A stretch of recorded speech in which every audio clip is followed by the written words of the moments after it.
Hi grade ones, your Easter book today is The Easter Ribbit. Easter was coming.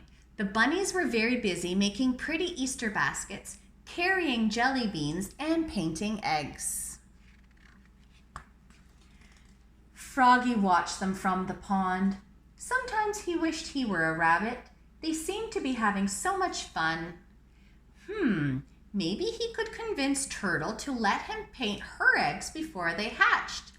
Froggy quickly ran to the beach. Turtle was there covering her eggs with sand. "Ribbit, Ribbit," Froggy called to Turtle. "It's almost Easter. May I paint your eggs?" "Keep quiet," Turtle warned. "Can't you see I'm trying to hide them? If you were to paint them, every bird in the forest would see my eggs and eat them before the babies could hatch and crawl to the water.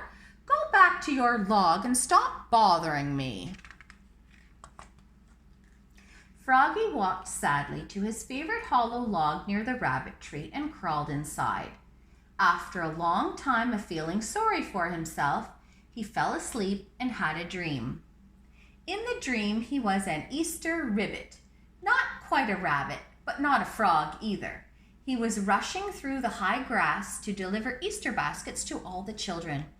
The baskets were full of things that Froggy loved: jelly beans, lollipops, flies, tiny fish eggs, seaweed bars, and delicious mosquitoes too.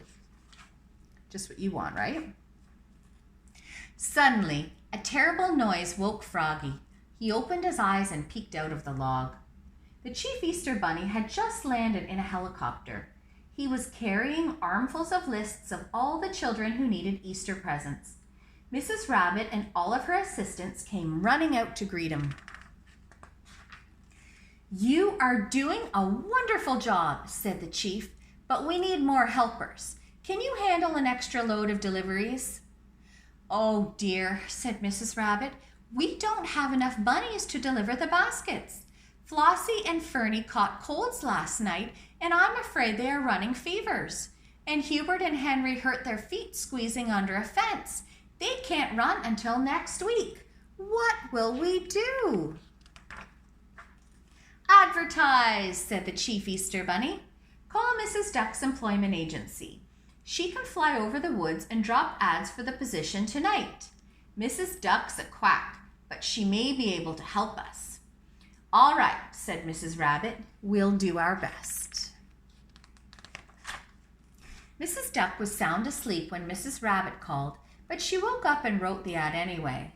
Unfortunately, Mrs. Duck was very nearsighted and didn't see her spelling mistake. Instead of writing an ad for an Easter rabbit, she had written an ad for an Easter ribbit. One of the ads landed on Froggy's log.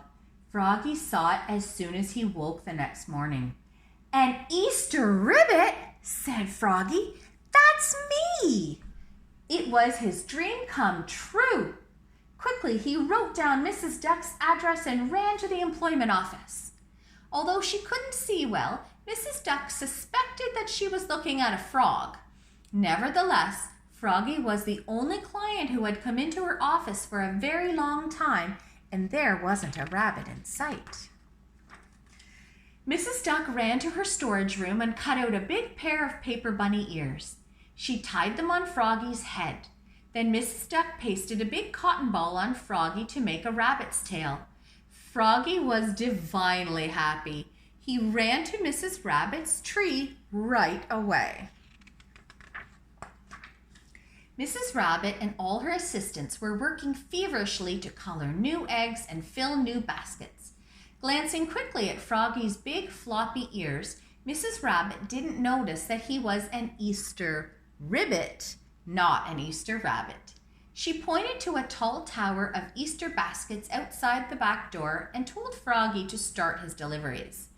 Froggy looked up at the baskets. "Ribbit," he gasped. "I'll never be able to deliver all of those by Easter." There was only one thing to do. Quickly, he hopped down to the pond. Ribbiting as loudly as he could, Froggy called for all of his friends and relatives to come and help him. Soon a crowd of frogs of all shapes and sizes leapfrogged to pick up the basket stacked behind Mrs. Rabbit's tree. And if you had been anywhere near Froggy's log at the crack of dawn on Easter morning, you would have seen them marching through the meadow to deliver the Easter baskets to the children. And at the head of the parade was Froggy, ribbiting a happy song.